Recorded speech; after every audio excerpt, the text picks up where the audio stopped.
Buradan cənab prezidentimiz İlham Əliyevə səslənirəm və Mehriban xanıma səslənirəm. Mən balalarım üçün sosial yardım üçün müraciət eləmişdim 2019-cu ildə. Mənə atqaz elədilər. Bu 3 dənə balanın haqqını yemək olar səncə? Cənab prezident, bax bu 3 dənə balanın haqqını yemək olar. Mənim adıma heç bir şey yoxdur bu ölkədə. Nə evim var, nə bir sot torpağım var. İş yeridir, deyirlər ki, rəsmi iş yeri. Qaydalar belədir. Rəsmi iş yeri olana verirlər. Mən rəsmi iş yerim olsaydı, əgər bu günlərim mən belə deyim də, o gücüm olsaydı, o pul para məndə olsaydı, mənim sosial yardıma nə ehtiyacım var idi?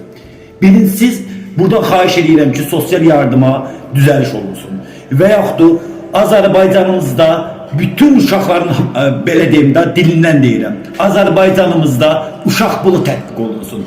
Çünki uşaq pulu tətbiq olunmayana qədər bu balaları valideynlər, mənə kimi kasıb valideynlər bilmirlər nətər dolandırılsınlar, nətər böyütsünlər. Bax bu günləri mən belə deyim də, bunun adı ev demeyin, nə demeyin, ev demək olmaz da, bax nəmiş ki birinci mərtəbədə bir ev tapmışam, aylıq 300 manat verirəm, 4 ayda evimin kirayəsini verə bilmirəm, sabahlarım ayın biri mən balalarımı çölə atacaqlarım. Bu günlərim buradan çəkirəm bu çəkilişi, sabahlarım çöldən, yəni boş bir sahədə balalarımla bir yerdə çəkiliş edib yenə də cənab prezident sənə müraciət edəcəyəm. Mənim bu ölkədə, mən bu balalarıma haqqım yoxdurmu ki, 1 sot, 2 sot mənə torpağı verilsin. Mən balalarımı yığın başıma, bir çadırdan da zaddan da olsa balalarımı yığın başına bir yağış yağmasın, xəstələnməsin. Mən də istəyirəm ki, balalarım üçün ev olsun, eşik olsun. Sabahlarım bu balamı, Həsən və Hüseynimi əskər aparanda nə üzünə aparacaqlar, gəlib o vaykamatdan gələcəkləri, qapımı döyəcəkləri, gəl vətənə xidmət elə. Bu günlərin vətən mənim balalarım üçün nə verir? Hə? Bu günlər bu vətən mənim balalarım üçün nə verir? Mənim balalarım ölüb gedir. Mənim balalarım ölüb gedir. Başa düşdünüz? Bu xəstəlikdən, nəmişlikdən. Mən dəfələrlə müraciət eləmişəm. Bu ölkədə Allaha and olsun haqsızlıq baş alıb gedir. Mən haqqımı tələb edirəm. Mən balalarımın haqqını tələb edirəm. Bu günlərim mənim balalarımın haqqıdır ki, bu günlərim o sosial yardımı alsınlar və yesinlər, boya başa çatsınlar. Sabahlarım gəlib qapını döyəndə deməyin ki, bu sənin haqqındır. Nə demək istəyirsən? Sabah sonu görəcəksiniz. Son nə? Son evdən atacaqlar da bizi. Hə, evdən atacaqlar bizi bayra. Yəni xahiş edirəm, buradan cənab prezidentimizə üzümü tuturam.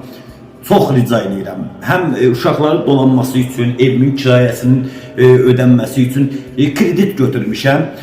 Kapital Bankdan və digər yerlərdən kredit götürmüşəm ki, vermişəm ki, mənim babalarım bu günlərim çöldə qalmasın. İndi o kreditləri ödəyə bilmirəm. Dəqiqədə zəng eləyirlər, məni məhkəməyə verəcəklərlə təhdid edirlər ki, bəs səni məhkəməyə verəcəyik. Məhkəməyə verdim, məni tutdular, basdılar içəri. Balaların halı nətər olacaq? Hə, bu körpələrin halı necə olacaq? Verə bilmirəm də, gücüm çatmır. Özüm bir dənə kredit kontakt.com-nin Allah baş rəhbərindən razı olsun. Mənə bir şərait yaratdı, bir dənə getdim, moped götürmüşəm. Dəqiqədə yolda qaylar saxlayır məni. Nə bilim, bunun nömrəsi lazımdır, o lazımdır, bu lazımdır. Mopedi haçandan nömrə lazım olub. Mopeddir də bu, yəni 49 cc mopeddir də, 49 kubik mopeddir. Yəni asla sürürəm, çörəyimə çıxıram. Yəni başınıza dönərəm. Neynirəm, nə qarıram, nə tər eləyirəm, məni incidirlər, başınıza dönərəm. Mən bu ölkədə yaşamağa haqqım yoxdurmu? Mən bu Azərbaycanda yaşamağa haqqım yoxdurmu? Sizə qurban olaram, cənab prezident. Xahiş edirəm sizdən. Artıq dərəcədə xahiş edirəm. Mənə bir köməkliklə. Mənim mən burada TikTokda deyirəm dərdimi, mənim adımı dilənçi qoyurlar. Dərdimi açıram, deyirəm ki, nə olar, mənim balalarım, xalqımdan köməklik istəyirəm, mənim adımı dilənçi qoyurlar. Mən nə siyasətçi deyiləm, nə ədavətçi deyiləm. Başınıza dönərəm, mənə bir yardım edin. Mənə bir köməklik edin. Xahiş edirəm, bu videonu paylaşın, cənab prezidentimizə tez satsın. İlham Əliyev, xahiş edirəm, cənab prezident, mənim balalarım ölüb gedir, itib gedir, xahiş edirəm. Yəni bu soyuqda, Allah'ın olsun nəmişlikdə mən sizə qurban olaram. Yəqin ki, nə demək istədiyimi anlayırsınız. Xahiş edirəm, mən balalarım üçün yer yurd edeyim. Mən balalarımı saxlaya bilmirəm. Mən saxlaya bilmirəm. Heç olmayı siz mənə yardım əlinizi atın. Siz humanist insansınız. Mən bilirəm ki, mənə kömək olacaqsınız, mənim balalarımı ölməyə, itməyə qoymayacaqsınız. Çox xahiş edirəm, bu videonu bəyənin, paylaşın təcil olaraq.